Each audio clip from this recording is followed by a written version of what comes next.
Insanity. Somebody say insanity. The worldly definition of insanity that most of us grew up on is doing the same thing, expecting a different result. Doing the same thing, expecting a different result. That's critical because our working definition of insanity, Dre, I see what you did. Boy, you a bad boy. Our working definition of insanity is making moves that make no sense to man, but perfect sense to God. I want to stop and suggest that I am in an insane season.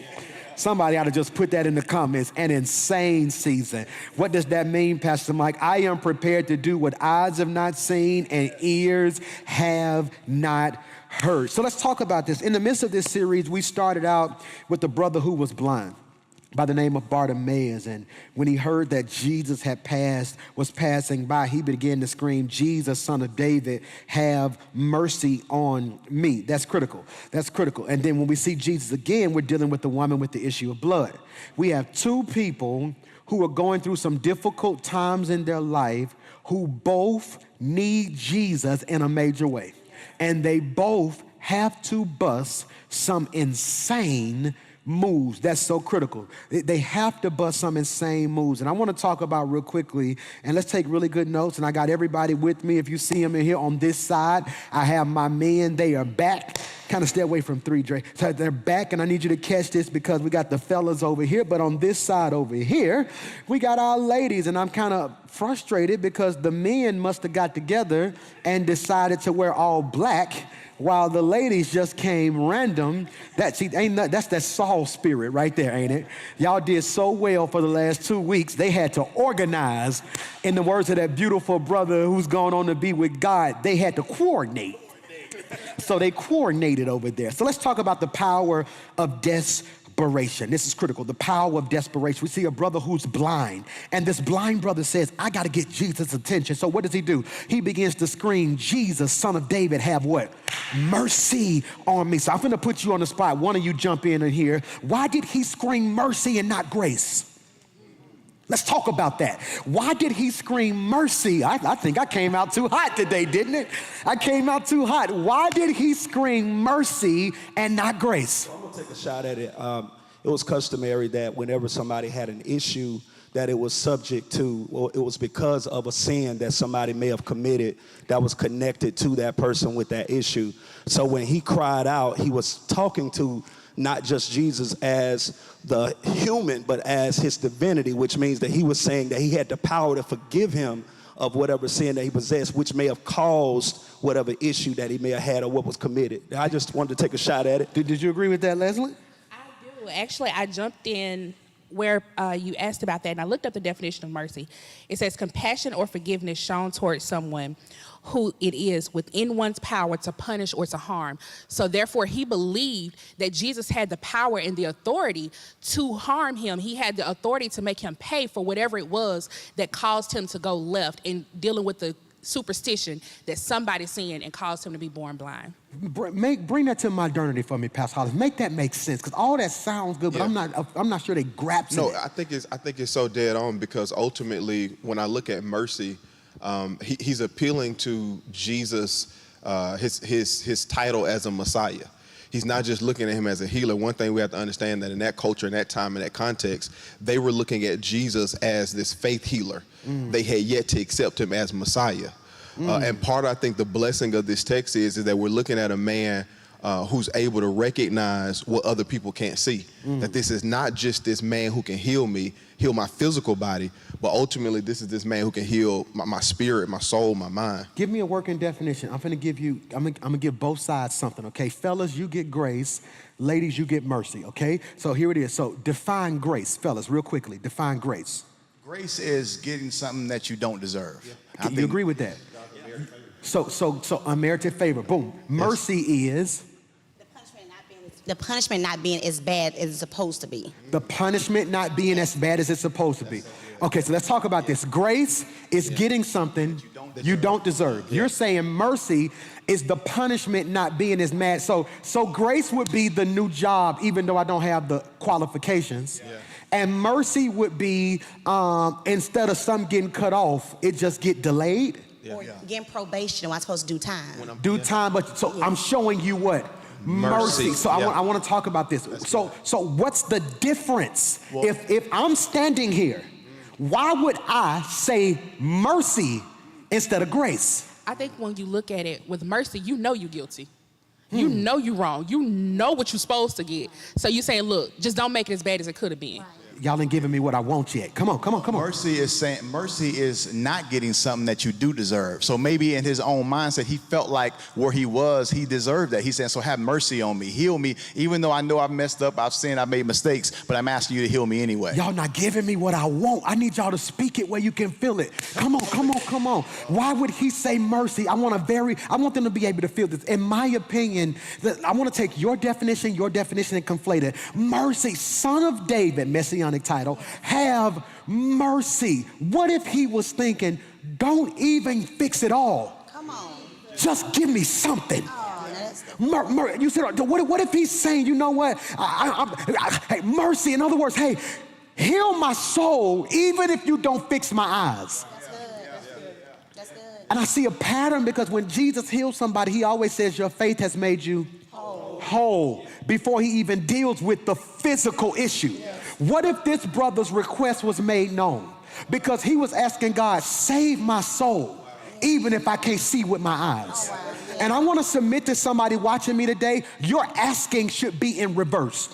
You are asking God for stuff before you ask him for the things that can make your life whole. And I'm in a place in my life where I am desperate. Somebody say desperate. This brother shouts out, have mercy on me, but the sister, she busts a move. Now, Pastor Hollis, y'all talked about something that messed me up called insane strategy. She had to be strategic in her approach. I said this weekend, and I pray you can receive it. The brother who was blind was known for being blind. He had, I'm scared to go here. I may lose 100 members right here. He had a socially acceptable issue. That's good. I don't think you heard what I just said. He had a socially, culturally, religiously acceptable issue. He's blind. That ain't that deep. So he could go public with his issue because he's blind. Well, you know, he's blind. He's blind now. And that's why I don't like church. Because some people in church only accept stuff that's socially acceptable. So if we see somebody who's a liar, well, he just lied. But then we hate on folk who got stuff that we don't want to address. Y'all don't miss what I just said in here. He has a socially acceptable issue, so there's no problem with him stepping out in public saying, hey, have mercy. But when we see this woman with the issue of blood, her issue is not socially acceptable. So she has to be strategic. One can move in popularity. One has to learn to move in obscurity. This is good. One has an issue that people don't mind helping. The other had to finance her own healing. Y'all sleeping on me tonight? Bartimaeus had an issue that folk would give money to. This sister evidently wouldn't nobody give her nothing because the text says she spent. Hey, it's two people watching me tonight. One of y'all have people who are trying to look out for you, but even though they're doing what they do, it ain't fixing what you really need to be fixed. But then there's another one of you that won't nobody help you come out, and you've had to give your all to get out of your situation. I came to suggest to you that your desperation, this is critical, leave me alone, Corey, your desperation is what's gonna push you. And this the power, that was good, of desperation. And I want to submit to you today that some of you are not desperate enough. I want to submit to you that sometimes your actions don't match your confession. Wow, that's good. Let's talk about that. That's good. Your actions don't match your confession. Yeah. You say out your mouth, I'm ready for God to move, yet you still steal. Yeah. I wonder how many people watching me tonight are still. Y'all missed what I just said. So I wonder how many, let's do some wordplay. How many people watching to me tonight are still? I'm believing God for a new job, ain't applied for nothing. Jesus. Well, me and my family gonna get a house this year, ain't fixed nothing on your credit. Wow. or you just sitting back waiting on God to do it. That word wait doesn't mean I'm looking at the clock. It means I'm in preparation. I am prepared. This is critical, the power of desperation. And I want you to realize Jesus is on what I would call a rock and roll tour. This is crazy. If you're watching, I pray you can catch this, because what's happening, Pastor Mike, he's going from city to city blessing people. But after some time, the very people who he was blessing turned on him and demanded he be killed. One day they love him, the next day they hate on him. I said this weekend, and I think many of you missed it. You have to be careful, because there are certain people in your life who will shout when it's prophesied, then kill you when it manifests. Wow. That's cold-blooded, Curtis. There are people who will shout when it's prophesied, then kill you when it manifests. Make that make sense, Candace. This has an important thing, and I need you to catch this, because there are people in your life, Curtis, who will shout when I announce you pastoring. Yeah. That won't help you when you actually pastoring. Yeah. You got to move slides. So you got to understand that there are people who will shout when it's prophesied, then kill you when it manifests. So what do we see? Insanity is doing for love instead of with love. Got to catch up. Insanity is doing for love instead of with love. And what I've discovered in my life is that a lot of the pain I have experienced and endured is because I improperly assessed my own motives. I'm talking to somebody today. I improperly assessed my own motives. Aisha, this is cold-blooded. As good as a person as I was, I realized in my past there were certain things I wasn't doing with love. I was doing for love. And when you do for love, their affirmation becomes your praise. See, if I'm doing it for love, if Leslie doesn't tell me thank you, I feel empty. If I'm doing it with love, she don't have to say nothing. I want to talk about this. What are some areas in your life you've really had to reevaluate yourself with? Because this whole juxtaposition between with and for love can be detrimental. Yeah, I think, Pastor, what you saying that really is such a blessing to me, because even growing up in ministry and now pastoring, there's this temptation many times to, especially when we're so prone to want to hear the crowd talk back to you. You want to hear somebody say that you did a good job. And so as a minister, you'll get in this mindset where you'll start preaching what you know people want to hear instead of what God told you to say. And so then you start battling between if you want to be affirmed or appreciated. Because Stop. No. I need somebody to put that in the comments. I want to do a poll right now if you're watching. What's more important to you, being affirmed or being appreciated? Yes, Break sir. that down. What's the difference? All right, because affirmation is me saying, hey, I approve of you. I love you. Appreciation is, hey, I love what you did. Oh my God. He just said something. Say that again. Say that again. So when I affirm you, even when we look at Jesus being affirmed, when we see God the Father, God the Son, and God the Holy Spirit present when he's baptized, he says, this is my beloved Son in whom I'm well pleased. He's done no miracles. He affirms him. So affirmation, this is cold-blooded. Affirmation means I love you. Yes. Appreciation is I love what you did. Yes. So many of you are going insane because you're asking for affirmation, but you are a slave to appreciation. Yes, sir. So many marriages are broken because what you're really telling your wife is affirm me, but what you're really asking for is I want to feel appreciated. That's critical. And I want to suggest that insanity is the improper excess. Insanity, you done messed me up tonight. Insanity is the improper discernment between appreciation and affirmation. Because look at your pastor. Live long enough, you're going to want both. See, we're not going to be so spiritual that I just walk around and say, I just need to be affirmed. I don't want to be appreciated. The devil is a lie. Devil is a lie. I want to be appreciated. We're painting our bedroom now, and I picked a nice color, and lady told me she liked the color, and when she told me she liked the color, that made me feel good. It made me feel good when I walk in and y'all look at me and say, Pastor, you sure did preach this week. That makes me feel good on the inside. Come on, Curtis. I want to add to that, because I've learned from when there are times where you affirmed me that there's activation in the affirmation.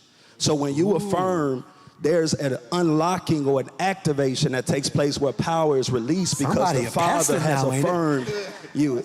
I'm just giving you how it was given to me. Somebody's because a he started pastor something. now, ain't it? There's activation in the affirmation. Say it again, Curtis. There's activation in the affirmation. Say it like a pastor. There's activation in the affirmation. You better have church with me tonight. There is activation in the affirmation. So we're building this together. There is activation in the affirmation. So if then it has to be balanced on both sides. If there's activation in affirmation, then there is blank in appreciation. See, it has to be balanced. Because if we leave it like that, they're going to hang up thinking that affirmation is higher than appreciation. So we got to do this live on the spot. So if there is activation in appreciation, because there's also activation in affirmation too, but let's just go deeper. Let's put ourselves on the line today. What is there in appreciation?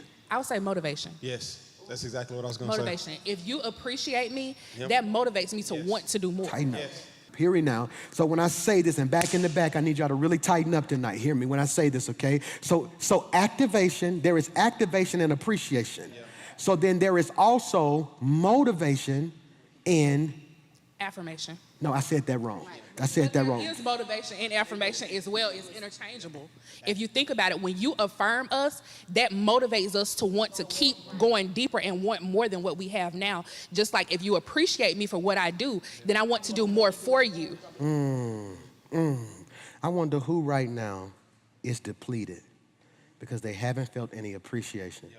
And because they haven't been appreciated, they now lack motivation. Motivation. A prophet. What if Jesus kept walking because there was no appreciation at home? The scripture says a prophet is without honor in his own hometown. That's cold, ain't it? So ain't it crazy when your appreciation comes from foreigners? That's crazy. I got to move. This is cold-blooded, and I need you to catch this. Why? Because so many of us are about to mature to a place where we no longer do for love, we do with love. This is cold-blooded. When we tiptoe into the corridors of today's text, we find ourselves situated and acculturated in Luke chapter 23, verse 26. This Lucan passage is pregnant with teaching possibilities, principles that we can take and make applicable to our everyday life. As they led Jesus away, a man named Simon, who was from Cyrene, happened to be coming in from the countryside. The soldier seized him and put the cross on him and made him carry it behind Jesus. Now, we understand culturally, I can't wait to talk about this with you guys, that this character, Simon of Cyrene, some say Cyrene, I like the way my professor said it, Cyrene. Simon was from North Africa. He was a what? Black man. And many theologians believe that Simon was the first African saintly Christian. Who knows a little backstory about Simon? Anybody? Who did your research? Did anybody do some research? One thing that was interesting, we talked about this before we came on, was that later on in the book of Romans, you see Paul, when he's writing to the church at Rome, start talking about Rufus and Alexander, who were believed to be Simon's sons. They went on to help further the gospel, not only in Jerusalem, but also in parts of Africa. And when you think about him carrying that cross, if we play with that text for a little minute, let's just say that his son saw him carry the cross. And them watching their father carry that cross planted a seed in them that said, okay, this man is worth following too. And I think what that screams at us is that as parents, as role models, pastors, leaders, whatever it may be, that there are people watching the way we choose to carry what we carry. And that's going to help them make a decision over whether or not they're going to choose to carry it too. All right, I want to see this. I love what you just said. I love putting you guys on the spot or stretching your mind. I want you to be able to see with the biblical lens, but also a practical lens, taking text from antiquity to modernity. What does that mean, Pastor Mike? Taking a scripture from biblical to now. I'm going to read it again. I want to see what you guys see, okay? As they led Jesus away, a man named Simon, who was from Cyrene, happened to be coming in from the countryside. Pay attention to Simon. The soldiers seized him, put the cross on him, and made him carry it behind Jesus. What is something in this story that is screaming that nobody ever sees? You need some help? At no point does Simon speak. Wow. That messed me up in my devotion time this morning. Wow. If I'm called out the crowd, arrested, and forced to serve, at some point he should have complained. That's good. That's critical. I wonder who's watching me right now who has been called to something that you haven't been trained for or prepared for, and you are wasting too much time criticizing your own call. Wow. How am I supposed to carry this? I ain't strong enough. How you know? I'm gonna say this, and 17 people gonna type, he preaching to me. How many of you have went through some things that you did not think in the beginning you would survive, only to survive it and realize you were stronger than you thought? Yes, sir. Yes, sir. 3 phrases in this text should make all of our spidey senses go high. They seized him, put, and made. That's critical. We don't know if Simon was strong. We don't know if he was weak. All we do know is without training, without preparation, he was able to handle whatever the enemy threw at him. Insanity is assuming because they did it to you, you can do it. Insanity is assuming because they did it, you can do it. And too many people are sitting on the sidelines of life, watching you guys, watching you carry crosses, assuming they're light. I wish I could speak to my singles, and all my singles, you better get ready. I got something crazy coming to you. PMJ Live and Uncut Singles Ministry. It's going to be one of the craziest, most empowering, spiritually edifying nights you've ever experienced in your single season. And one thing I want to submit to you, you are too busy looking at other people's crosses or victories, assuming that's a weight you can carry. That's cold-blooded, ain't it? I want to talk about this, and I pray you can receive it. I want to submit to you that what's driving a lot of your haters, a lot of your enemies crazy, driving them insane, is that they can't figure out how you're doing what you're doing. That's cold-blooded, ain't it? They seized him. The soldiers seized him and put a cross on him and made him carry it behind Jesus. Now notice this is the only story, Luke is the only writer who records this story and says, made him carry it behind Jesus. Behind Jesus. That's critical. I said this weekend, and I pray you can receive it, that proximity can either kill or build.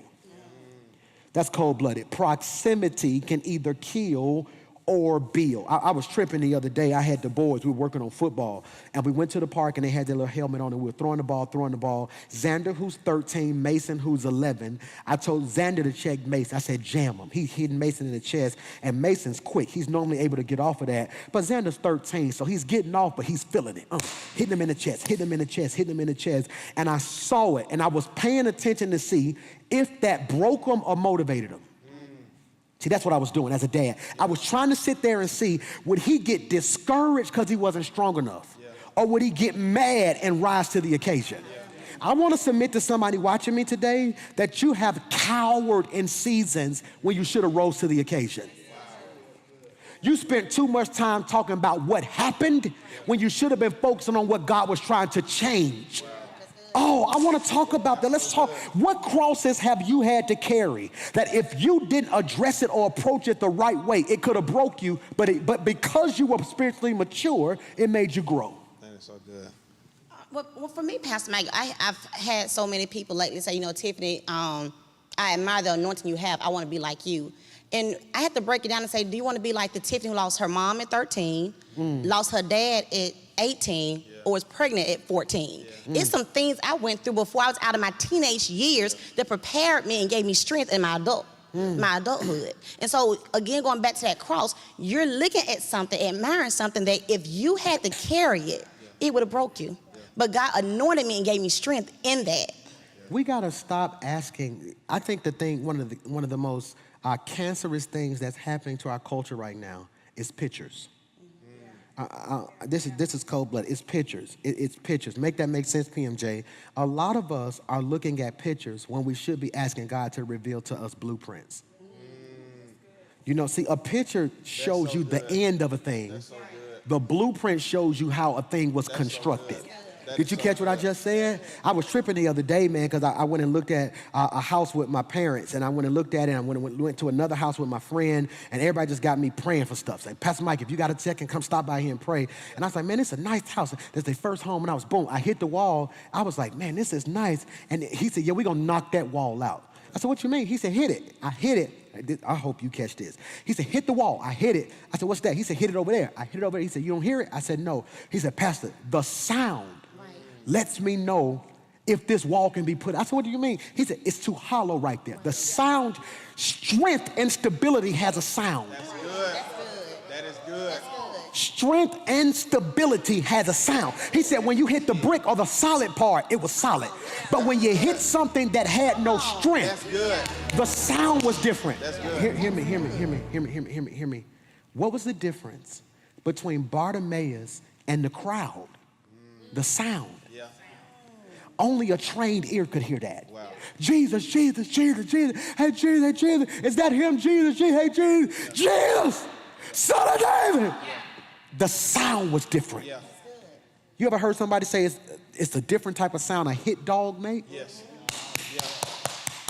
You ever heard a crying baby? Yes. You ever heard a hurting baby? Yes. The sound different. Yes. See, I want to submit to many of you right now that your conversation is the sound. Wow. That's good. That's so good. That's so good. That's cold, ain't it? See, Hollis, I can tell if you mature not by what you say to me when you're not hit, but what you say to me when you hit. Yeah. Did you catch what I just said? See, there is a language to every culture and a language to every season. I took my kids to the doctor. I'll never forget it. And the doctor, when I went to the doctor, they said, on a scale of 10, how do you feel? I said, I'm like a 7. They said, okay, cool, all right, because my knee was hurting. So I need you to catch this. I never forget when I took my babies to the doctor, they said, all right, we got these pictures on the wall. Which face are you? It was a smiley face, a not so smiley face, a screaming face, teary face, because they knew with kids, I have to communicate different. Yeah. It's a lot of grown folk who need children communication. Because age don't equal spiritual maturity. I'm preaching if you receive that. Age don't equal spiritual maturity. This is cold-blooded, and I need you to catch this right here because Luke says it's something very minute but so important. He did not carry it with him. He carried it behind him. Following is key. This is why Luke also backed it up and said, if you're going to follow me, take up your cross and do what? Follow me. I want to put you guys on the spot right here, and I pray you can receive it. And if you're enjoying this word tonight, I just want you to type, Pastor, this is good, this is good, this is good. I want to talk about this because what do we see? This man is under overwhelming pressure. Overwhelming pressure. Overwhelming pressure. And I want you to catch this. I want you to catch this. The pressure is so thick. Can I just talk it like I see it? Yes, sir. It's one thing to fail in front of y'all. It's another thing to be too weak in front of Jesus. Wow. Think about that. I am assigned one of the greatest tasks in the world of helping He who helps us all. This is critical. This is critical. And I need you to understand, what do you need in your life? Let's go quickly. We see overwhelming pressure. Number 2, we see the original plan. The original plan is for us to follow Jesus. I'm going to say this, and I'm going to see how you guys feel about it. The best position, the best political position for the Christian should be homeless. I thought about that today. Wow. Neither political party fits who I am as a black Christian. I am homeless politically. And the Holy Spirit said to me, Michael, you have to get to a place now where you understand in this potential climate, you're going to be placed in some uncomfortable places. Watch this, but it may be your cross. You want to know what I discovered, especially with this new school church and these new school Christians who really believe life ain't nothing but blessings? Yeah. You want your cross to be comfortable. Yeah. I think that's so good, Pastor, because this text shows us that you can't pick your cross. That's good. When you pulled out those 3 words, they seized them, they put it on him. He was given a cross. And if we're not careful, we'll try to choose, hey, I want this to be my cross. I want, pride to be my cross. But then sometimes God said, no, pornography is going to be your cross. That's good. That's good. You know, hey, money gonna be my cross. No, God says no, poverty gonna be your cross. And we can't pick the cross that we want. God gives us a cross because he knows what is ultimately gonna pull out of us. You wanna know what's crazy? And I try to help. I was talking to a pastor yesterday, and I told him, he irritated me the more I talked to him. And I was trying my best not to just go there. But I couldn't take it. I felt God say, you gotta be honest with him. I said, brother, you probably one of the most spiritually immature people I ever met in my life. He's a pastor. He says, what do you mean? I said, you think you are so intellectually gifted that you have properly assessed your own cross. I said, you gotta chill. I said, if you're not careful, you keep telling me what's wrong, then telling me how to fix it. So you really didn't want my honest opinion. You wanted me to affirm what you thought. I said, I've lived long enough to know you can't pick your cross. You can't pick your cross. And that's why when you said that and when you were saying it, it really struck home to me, because that Luke 9:23, he said, before he says take your cross, he said the first thing you gotta do is deny yourself. So it's not about me. And so it's like the first thing you deny yourself, take up your cross, and then you can follow me. There's no following Jesus without first denying yourself. And when you deny yourself and take yourself out of the equation, it's I'm exchanging my wants for his will. That's cool. That's what's important to me. It's not what I want, but what is his will. Go to Luke 9:23 NLT version on the screen. Luke 9:23 NLT version. Then he said to the crowd, if any of you wants to be my follower, let's talk about this. You must give up your own way. That deny myself, give up your own way. The thing that you think is the best route for you, you have to trust me totally. I said this weekend, and I pray you can receive it. God ain't my co-pilot. He's driving. I'm a passenger in this thing. I need you to catch this, the original plan. I'm looking for two types of people today, and we talked about this Sunday, and I'm running out of time. The first type of person was one that touched my soul. I've gotten so many inboxes about this, some cross carriers. I said it this weekend, and let's unpack this. True connection is revealed, not in your conversation, but in what you carry. That's cold-blooded, ain't it? True connection is revealed too fast, not in your conversation, but in what you carry. That's cold-blooded. I want to discuss with this, and I pray you can catch this, that everybody talk good, but I'm in a season of my life where I can make an honest to God statement. I pray you can receive it. I can't carry this alone. I'm finna say something. I pray you don't lose respect for your pastor. I pray you say, God, put me in that same position. What God is doing in my life is too big for me to carry by myself. You are a small person if you want a blessing that you can maintain. I don't think y'all heard what I just said. You are a small person if you want a blessing that you can maintain. I'm finna prophesy, and 10 of y'all gonna receive it. The next job is too big for you not to have an assistant. The next check is too big for you not to have an accountant. The next blessing is too big for you not to have a team to help you carry it. I speak by faith. What God is about to do in your life is so big, you're going to need some cross carriers. Is that not good? Some cross carriers. And true connection is revealed not in your conversation, but in what you carry. Stop talking and pick some up. Do I need to say that again? Stop talking and pick some up. I'm so tired of being on the phone talking about what I'm doing, and you just saying, man, that's crazy. No, pick it up. You see me trying to start a business. Stop telling me you praying for me. Pick something up. Stop asking for a discount. Pay full price from me like you would do it over the mouth. Pick something. 7 people who are pursuing something that's bigger than you, who believe God is opening some crazy doors in your life. You ought to just type, pick something up. You see me trying to go back to school, help watch a kid. You see me trying to get a house, help put something on it. You see me trying to start a business, become one of my donators. I need supporters. I need you to pick something. Somebody shout, pick it up. This is cold-blooded. Now here's what's crazy. I need you to receive this. He helps Jesus carry the cross. But here's something we got to talk about. We got to talk about. Stay right. You got to talk about it. Why is that important, Pastor Mike? It's important because he did not pick it up by choice. You want to know what God spoke to me and said? Stop being mad at people who either don't know to pick it up or refuse to pick it up. Call them on it. And whatever happened at that point happened. Jump in there. You know, and I just thought about this, and Pastor, you correct me if I'm wrong, but I feel like your conversation also reveals what you're carrying. And that's why you know certain people who you go to who carry mess. If people all coming to you to gossip, that's probably what you're carrying. But you know who to call for prayer. You know who to call who carrying faith. So that's why when I come like, Pastor, listen, I'm thinking about doing this. What do you think? Because I know what you carry. I know the wisdom you carry. I know the faith that you have. And so a lot of times conversations with people will reveal what they feel like you can carry. I was in a room the other day that I shouldn't have been in.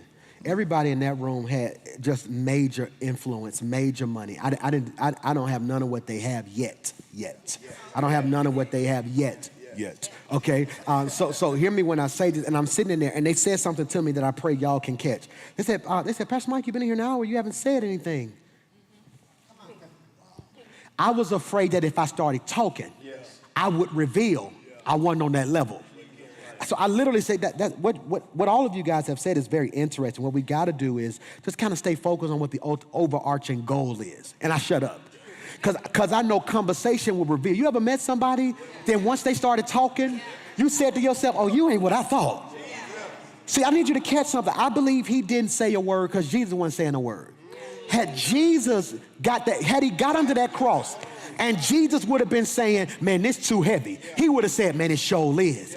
But because he was silent, they were silent. Hollis, Pastor Curtis, my greatest fruit is gonna be what you guys are. You gotta be careful. See, this is why you gotta be careful. You gotta be careful, Pastor Curtis, Pastor Hollis, those of you who are on this panel that thousands of people are watching right now, because how you carry yourself outside of that camera says who you're following. I need some cross carriers. But number two, when they came to the place of the skull, they nailed him to the cross. And not only do I need some cross carriers, I need some people who are nailed to it. In other words, this is, can we put this in the notes? Am I helping anybody? Yes, can we put this in the notes? Connection versus covenant. Connection versus covenant. Yep. I'm discerning and I'm discovering there's a very distinct difference between who I'm connected to and who I'm in covenant with. Can we make it simple? Who's attached to me and who's assigned to me. I'm nailed to it. Win, lose, or draw, Kurt, I'm nailed to you. So if God blesses Curtis that when we come out of COVID, it's 3,000 people waiting on him in Montgomery, I'm gonna be standing right there on stage with a smile on my face. God forbid Kurt gets in something and it's a major scandal, I'm gonna be standing right there, right next to him. Why, PMJ? I'm nailed to him. Some of you guys are frustrated, and some of you watching me are experiencing intense pain, deep-rooted pain, because you went through a trial in your life and you discovered the people you thought were nailed to you were just attached to you. I got teary-eyed the other day, and this may not make sense to a lot of people. I got teary-eyed because in our laundry room, my wife went to the store and kind of bought these baskets. Then she ordered something offline. It's a little picture that says McClure Family Laundry Room, and we just thought it was so cute. And she said, baby, put that up in the laundry room for me. So I took some nails out, and I was nailing the wall, and I just started crying. So then my boys looked at me and said, why are you crying? I said, because when me and mommy got married, we was living in this apartment. And they told us we couldn't put nails in the wall. So we had to go to Walmart and kind of get these little glue little things, the little thing that you pull it. And I can remember when we got ready to move, we were scared because, man, we nailed the wall. I said, this is my wall. I said, I can do what I want to it. This is my wall. And that nail just messed me up because a nail is somewhat permanent.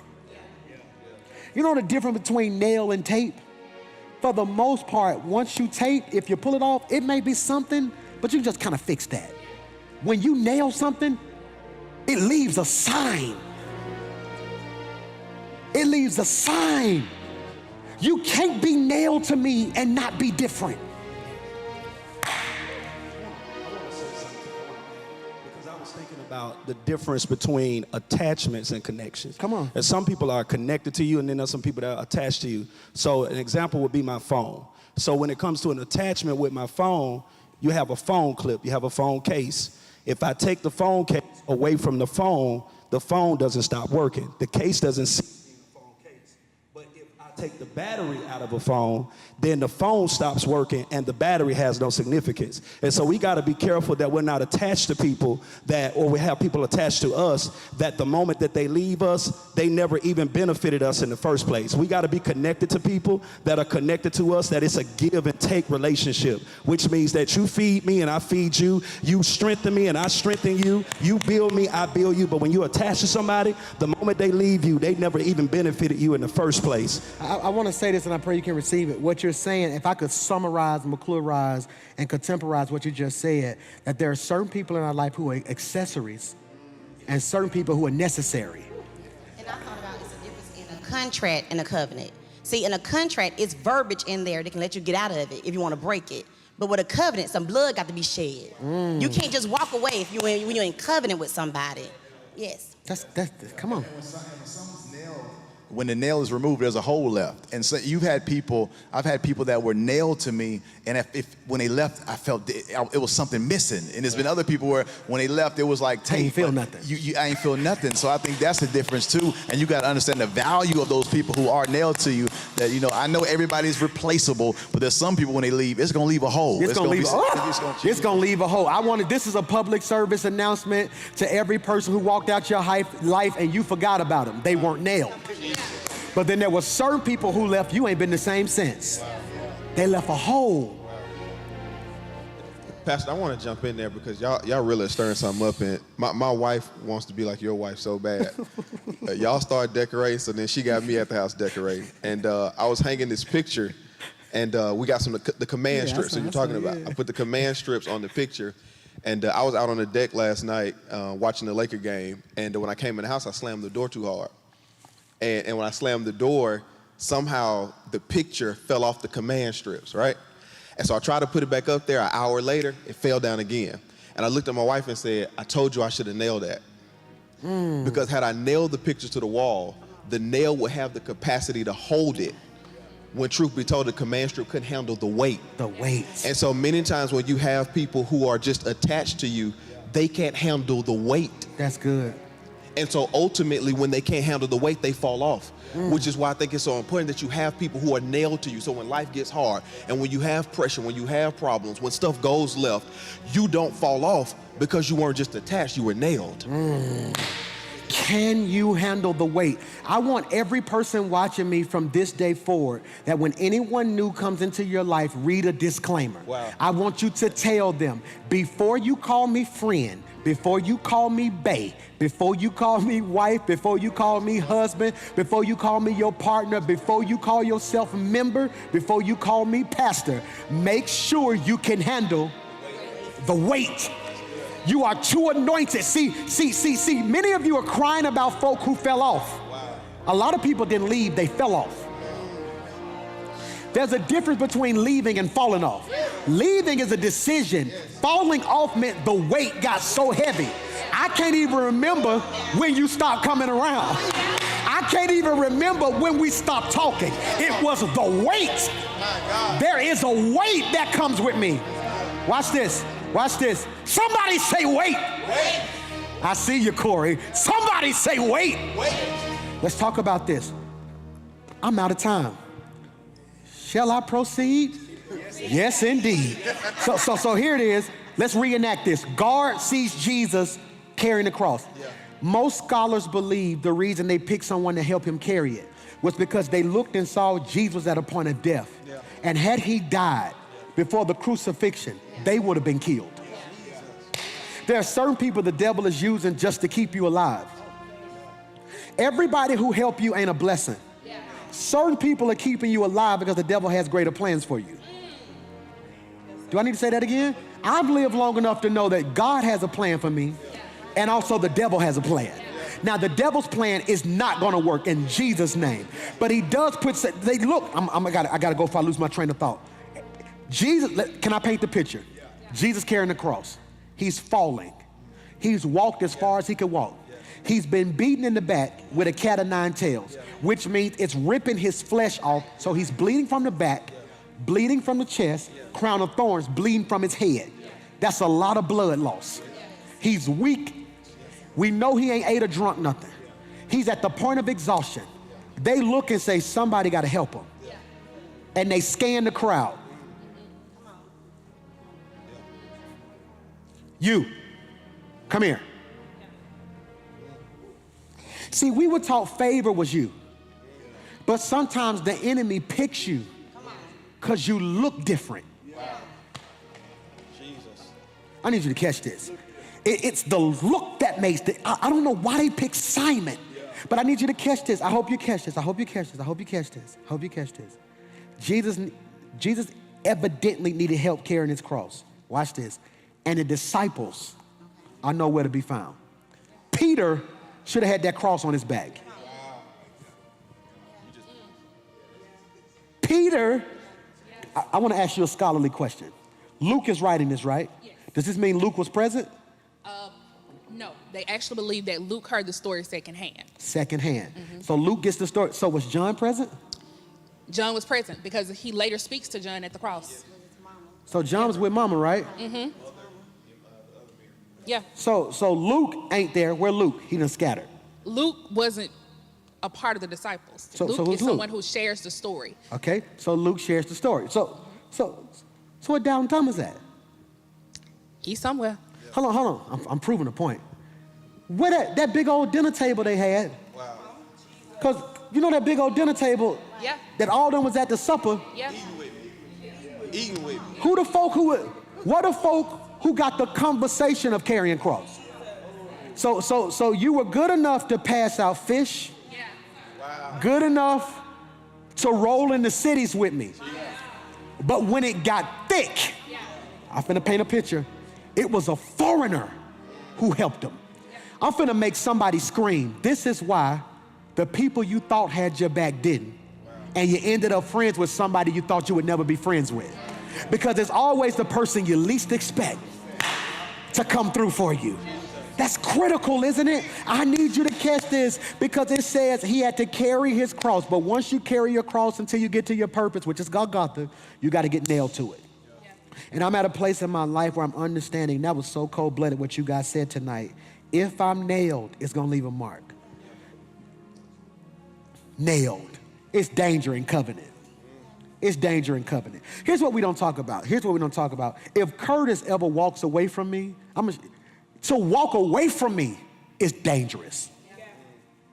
He can walk away. We can both come mutually and Curtis walk away. And we both come to an agreement. We just outgrew each other. We're different. Booyah. If Kurt walk away and don't even say nothing, it's going to be assumed something happened.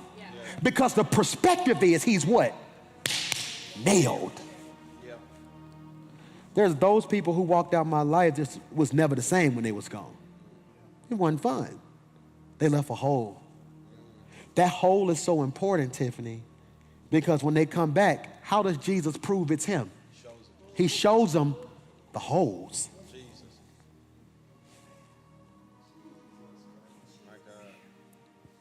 He shows them the holes. You should have just recognized my face, but that ain't good enough. I'm going to show you what I survived. Holes, I'm going to show you the testimony. And I think that helps. Even when I look at relationship with establishing with you, when you can be transparent and honest enough to let people see your holes, so that people can know how to love you, so people can know what you need. Because a lot of times we think people come to us whole. A lot of times God sends us people that already have holes, that He's bringing us into their life because He knows that we have what they need. We carry what they need to be able to love them even past the holes, the disappointments, the people that have walked out, that have hurt them. That we're the ones that can be the ones that can carry that to make them whole. Our door, when you walk into our house from the garage, did not have a stopper behind it. So the boys, of course they walk in the house, blow the door open. What happens? The knob knocks a hole in the wall. I need you to catch this right here. All right, so I tell the people yesterday, I say, how do I fix this? Is it going to be expensive? He said, no, Pastor Mike, I'm not charging you for that. That's nothing. Hole was about that big. I said, what you going to do? I hope you catch this. I'm going to mud it. I said, can you explain to me what mud is? I'm gonna just take this right here, slap, slap, slap, slap, put that over it, then I'm gonna smooth it out. Let's let it sit for a day. Let it sit for a day. He comes back the next day, it's hard, right? So I'm like, man, that's cold-blooded. But then he fusses at me. He says, Pastor Mike, he said, what you did last night? I said, I didn't do nothing. He said, what you do last night? I said, I didn't do nothing. He said, I gotta re-mud this wall. I said, why? You didn't touch it? I said, I just wanted to see if it was ready. He said, but I said don't touch it till this morning. He said, so I'm gonna redo it again. I said, all right, cool. Then he got busy, hasn't been back. Right now, there's still a hole in my wall because I touched something too soon. Healing was taking place, but I had to touch it. I hope somebody watching me today realizes that text is a touch. Taking that trip down memory lane is a touch. Reliving past pain is a touch. You was almost mudded and free, but you just had to touch it again. You was picking at that scab. It was almost whole. Have you ever had a scab that was good, but then you peel it back and you make it bleed again? God told me to tell you, stop touching it. Father, in the name of Jesus, send me some cross carriers. Send them some cross carriers. But send them some people who are nailed to it. I pray every day because I'm nailed to the vision. I give because I'm nailed to it. I'm faithful because I'm nailed to it. That God, I pray right now that they grow to a place where they understand the difference between connection and covenant. God, when I came into the building tonight, they told me the stream was live and I wanted to share it with all of my followers. There's only one problem. I was not connected to the internet. I asked for the right Wi-Fi. Once I got connected, I was able to share. God, the thing that I love so much is that connection is temporary. That connection feels like covenant because it only works in proximity. Covenant is not just to a place, it's wherever I go. And God, I promise to take you not just to church, but I take you on my job. I take you around my family. I promise to be loyal to those who I've given covenant to. I promise, God, to share your gospel everywhere I go. Father, I repent for every cross I put down. I repent for every no I gave you when you told me to go somewhere, for running away from a call. God, somebody watching me has been called for a long time, but sitting on the sideline because they don't think they're good enough based off of other people's perspective. The devil is a liar. I call them into the field right now. I call them into ministry right now. I call them into purpose. They're valuable. Father, I thank you for the things you've carried for me. And I ask in this moment that you create in us a clean heart and renew a steadfast spirit within us. Equip us with what we need to be what you called us. It's in Jesus' name we pray. And everybody said, hey, clap your hands. That was good tonight, wasn't it?